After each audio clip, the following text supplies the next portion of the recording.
No. Okay. Thank you, Joe. A chahirirlig, a ara, agus a lochtéis the ilig, is more an honor them a bheith an seo inniuv. Ladies and gentlemen, local government has immediate impact on all our lives, yet gets little media attention and is rarely the subject of public deliberation. Therefore, I congratulate Joe Mulholland and the MacGill team for putting local government on the agenda, for affirming its significance and enabling a debate on how to reform our current structures and processes. The Taoiseach and many of the other speakers here at MacGill have indicated the need for reform of local government. Such reform is needed, my friends, because Irish local government has the structures of the 19th century, the administration system of the 20th century, but is facing the problems of the 21st century. As someone whose roots are in community development and whose professional work is in public administration and politics, I read with optimism last year's programme for government, which set ambitious and unambiguous objectives for local government reform. But my optimism has been tempered, and I fear that we are continuing with the ad hoc approach which has bedevilled previous attempts at reform, and that we are going for the low-hanging fruit. As you may have noticed, the Minister is physically a tall man, so in a real orchard, he would have no trouble picking the highest fruit. In the metaphorical orchard of public sector reform, I hope he will not just go for the low-hanging fruit. Over the years, we have not lacked either understanding of the issues or ideas for comprehensive reform of local government. What has been lacking is political will, public willingness and administrative wherewithal. Despite the range of reform blueprints from Barrington to Brosnan, our current local government system is flawed. It is flawed with regard to the 3 Fs: form, function and finance. Historical institutional defects have combined with structural inadequacies, functional limitations, financial restrictions, public indifference, administrative caution and political disregard to embed a stagnant and stunted system of local government. And before I make some suggestions for reform, I think it useful to reflect on the reasons for local government. It serves democratic, developmental and delivery purposes. The local level acts as a forum for democratic participation and the carrier of political identity.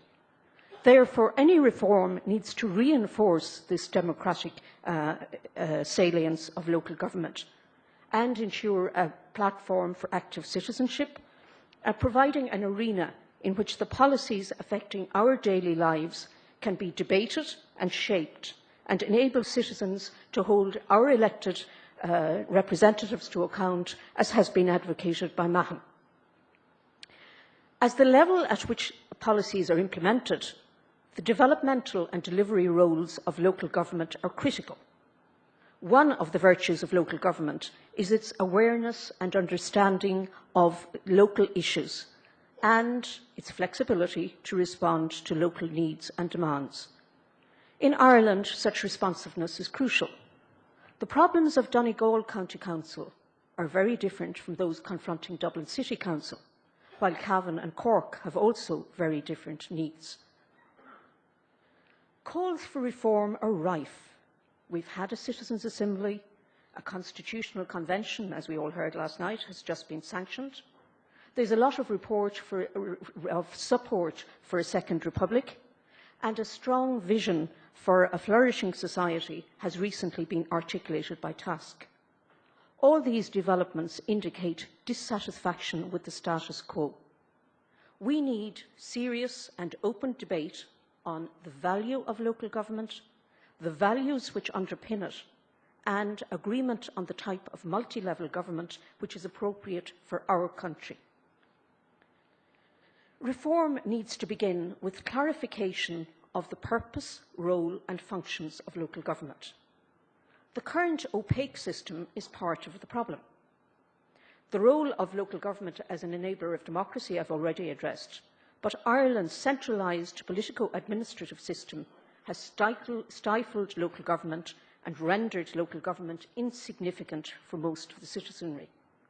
We have a system which makes local government subsidiary, not the beacon of subsidiarity which it ought to be.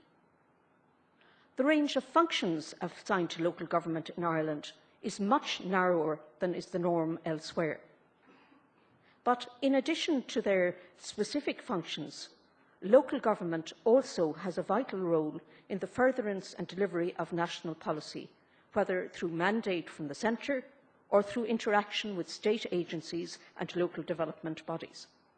However, this kaleidoscopic approach to policy implementation is fragmented because roles and responsibilities are not clearly delineated.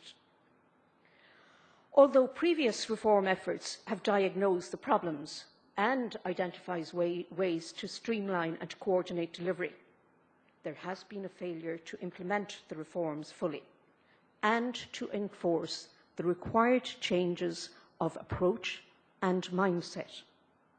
The potential of county and city development boards, for example, has never been reached. This, I would argue, is due to uneven buy-in by the various actors, a reluctance to align the strategies of member organisations, the constrained executive powers of CDBs, their lack of coordinating authority, and the failure to assign a strong leadership role to local authorities. We should learn a lesson from this experience. Recently, Connect Ireland has been established to link entrepreneurs and enterprises overseas with job creators at home. But I think the major flaw is the failure to connect in Ireland. We need to connect what already exists. The form of our local government system, its institutions and structures requires streamlining. This requires change not only at local level, but also at national level. The silo mentality, which prevails at central level, has been criticised by the OECD as well as this morning's speakers. The resultant lack of coherence means that local authorities have to deal with a plethora of departments and central bodies, thereby diminishing effectiveness for all. This poor horizontal coordination at both local and national levels is compounded by underdeveloped vertical coordination, leading to a lack of joined-up government.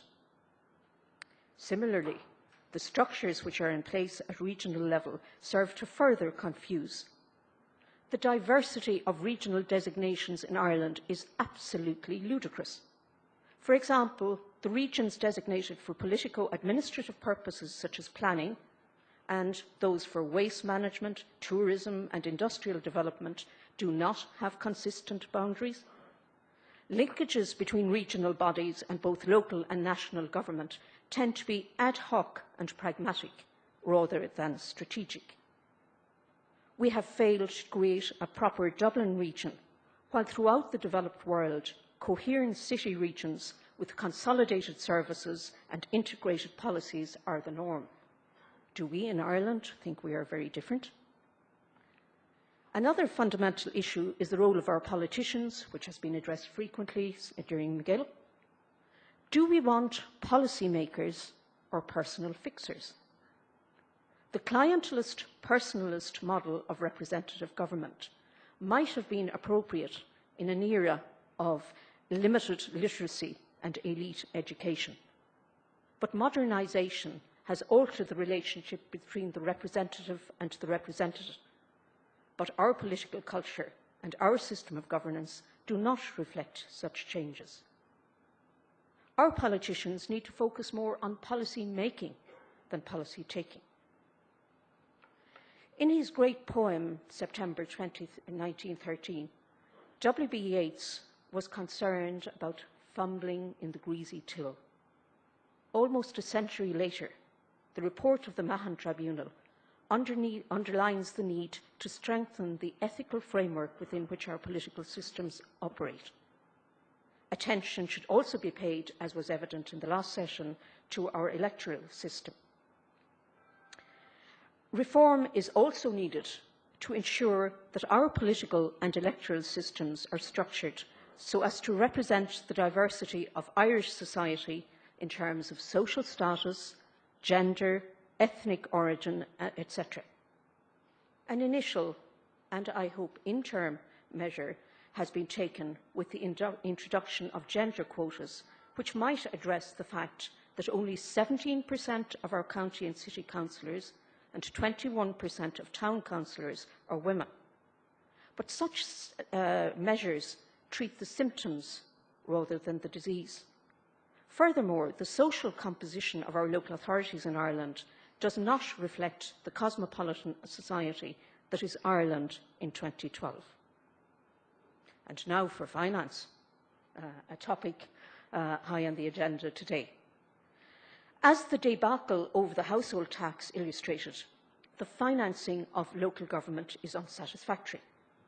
The reasons for this are many. As Minister Hogan reminded us recently, by international standards, the revenue base of local authorities in Ireland is relatively narrow, with local authorities being disproportionately dependent on central government funding. This dependence has serious ramifications for the autonomy of our councils. Oh, getting the message to skip quite.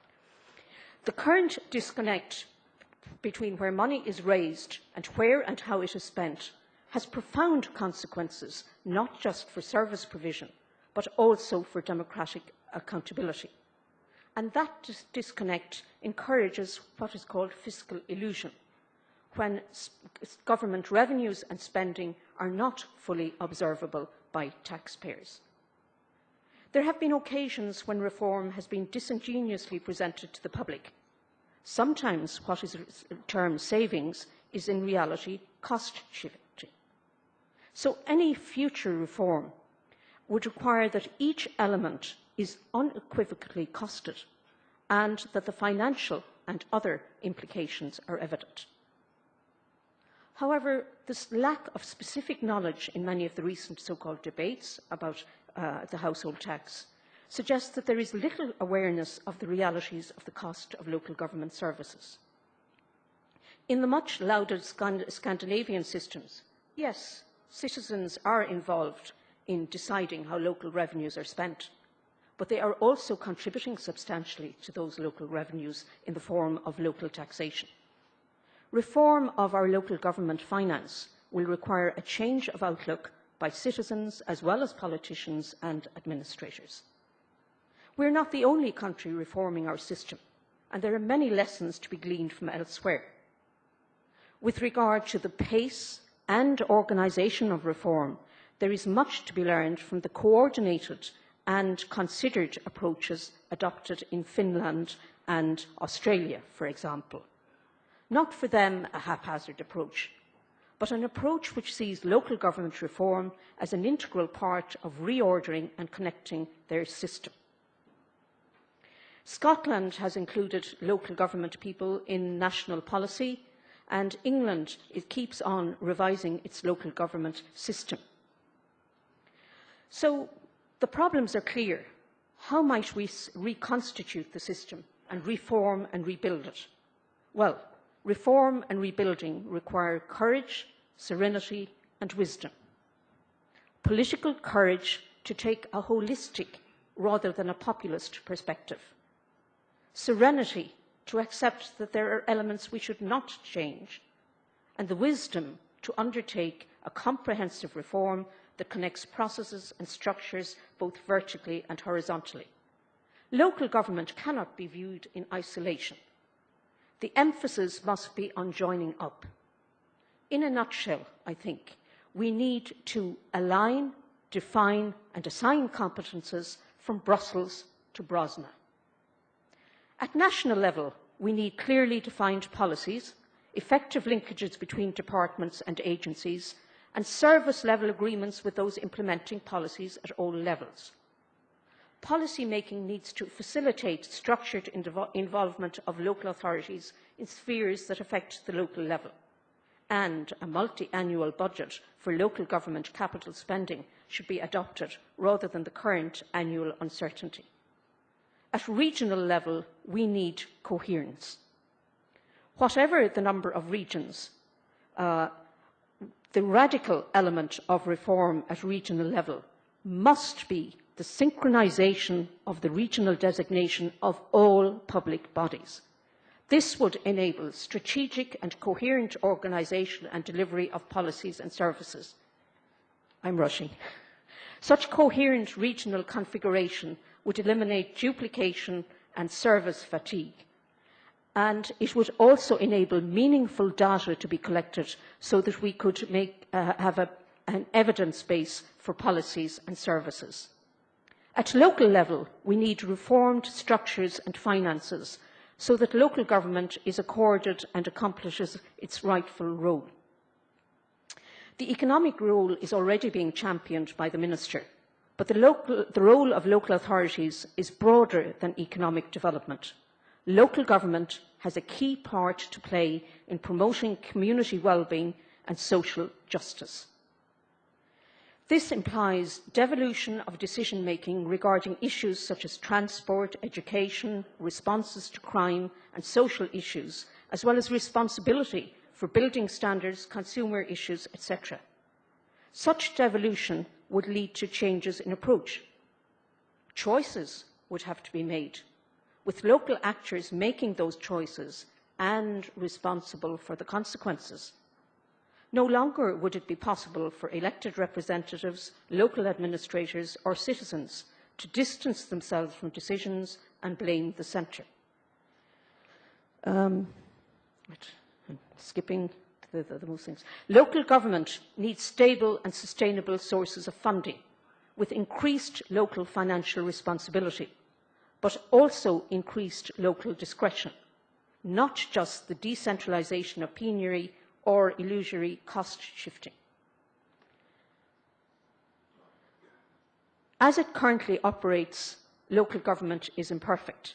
I think the current sub-county level should be reorganised, and I propose a system of linked, what I call meso-municipalities, a town and its hinterland replacing town councils and area committees, that these would reflect settlement patterns and eliminate the current disconnect between town and country.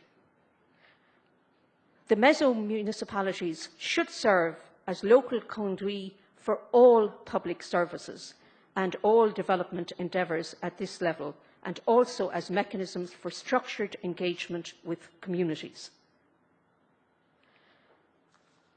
The local level is also an appropriate level to implement strategies to ensure wider social composition of the elected members, and so to eliminate the tyranny of testosterone and the socio-cultural homogeneity which prevails.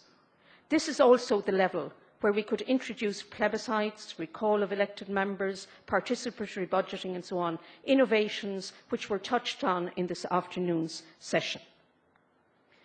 Ladies and gentlemen, if reform is to bear fruit, we need a long-term strategy.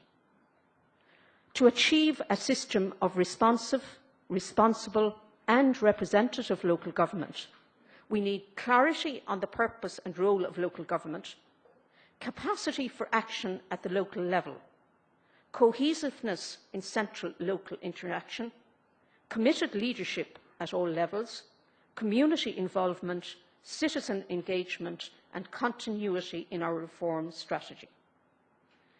As citizens, let us engage in the process of reform rather than being enraged by the deficiencies of our current system. And let us ensure that by 2016 we have a joined-up system of government. A cóide is féidirlí. Go raibh míle maith.